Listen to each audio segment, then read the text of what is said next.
Hey everybody, so I am finally canning my pineapples. So I think right now I've started on my second one, and for some reason this one is giving me a hard time.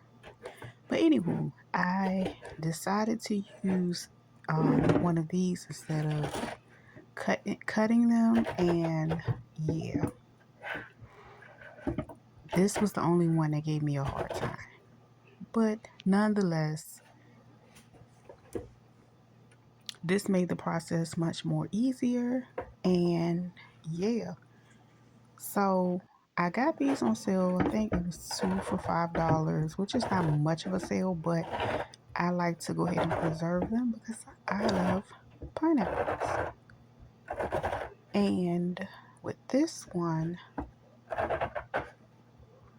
I decided to make me a simple sugar instead of having to ladle. But anyway, I'm so dramatic when it comes to this one.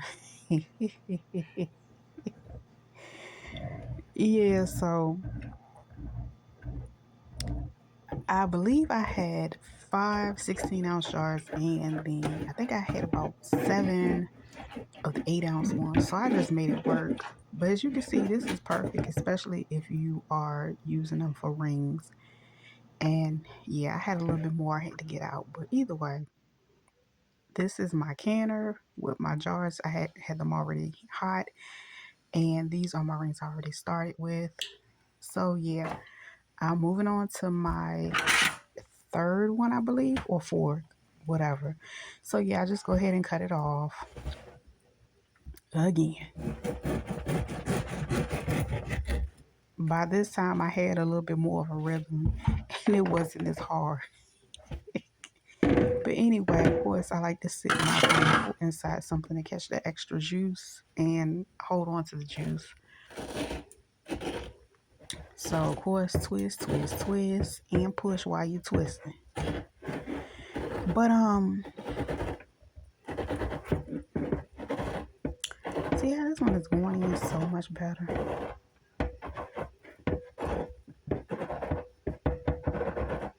Yeah. Anyway,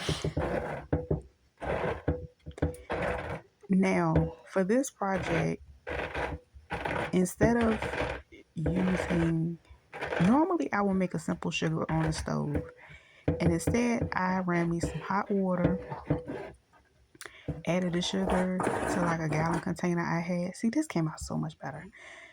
And I added a cup of sugar for every 6 cups of water. And I added some lemon juice, and I shook it up because I wasn't about the ladle this time around. So as you can see, this is the pineapples that I have. And no, I will not be cutting them up.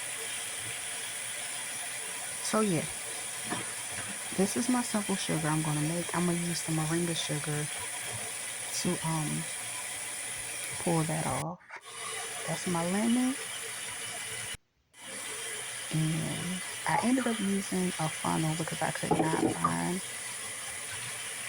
my other funnel. But anyway, give it a good shake, let it dissolve, and it made it so much easier for me to just pour it in. But anyway, I'm gonna start pulling my hot jars out. I kind of like to do at least 2 at a time, but I'm going to grab this one to show you the correct way because some editing can get in the way, and I don't want it to mess it up. So these, I'm going to break them up. This gives me the opportunity to change the size of them, and things of that nature. Cutting, I didn't want to go through having to cut them up and having juice all over the cutting board and all that. I'm just like, you know what? Let's just break them up. Plus, I periodically wash my hands because they get sticky. And plus, they're mine. Nobody else is going to eat them but me, for the most part.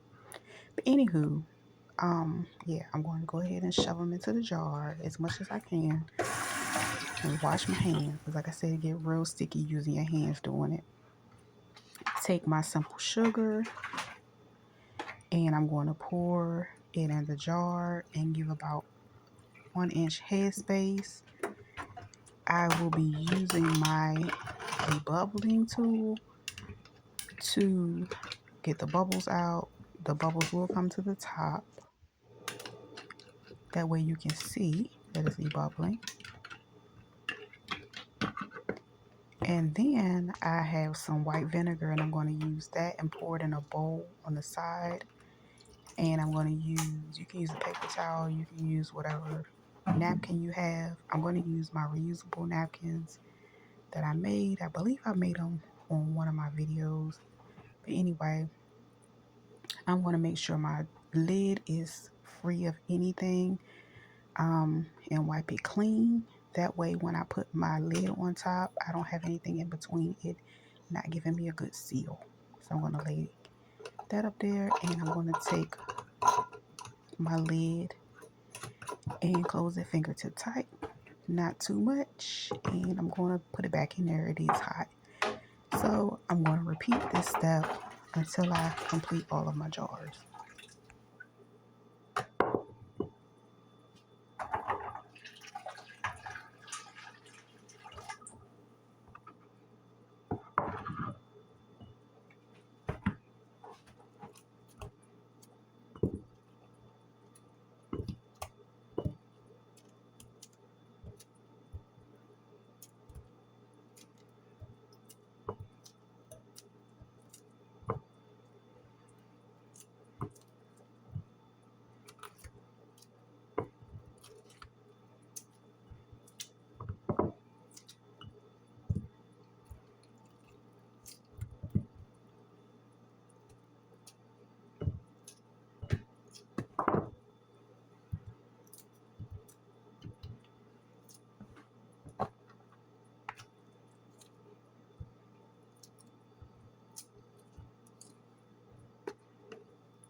Those are the 3 I completed. That is all of them that I completed. I'm going to bring it to a boil like this, and then I'm going to put the lid on it for about 20 minutes. After that, I move the lid off, turn everything off, let it cool down some before I take them out. Let them sit on the counter for 24 hours. I inspect them, and then I label them. Well, I clean them, and then I label them, and I store them.